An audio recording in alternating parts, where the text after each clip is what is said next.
In order for this to work, it does need to link to Sicon projects or Sage Project Accounting. So very simply, all I do is log on as the user, select the week that I wish to submit my timesheets for, click on New Line, and then I'll get presented with a list of all the projects that I need to submit my time against. I can obviously filter and search for that specifically. Now, there's two ways in which I can enter my time. I've got mine set up with a start and end time because we also want to capture this for payroll purposes. So there's a couple of reasons for capturing time against the projects. The first is for costing purposes and analysis.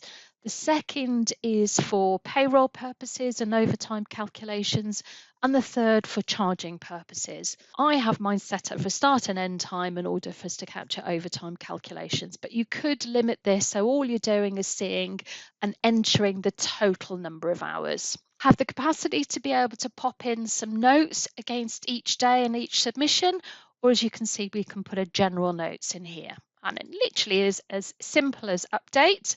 We can then select a new line, and that could be a different project if we wanted to, or of course it could be for the next day.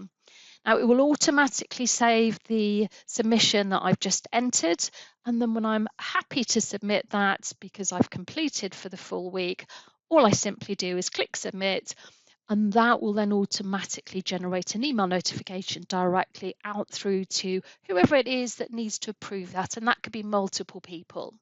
Now, there are some reminder notifications that can be sent, generally typically weekly, just to remind staff that they need to submit their timesheets. So as you can see, this is now waiting for Sarah Smith, and Sarah would have had an email notification through Outlook with a little hyperlink in it to tell her that there is a timesheet awaiting her approval from Gordon.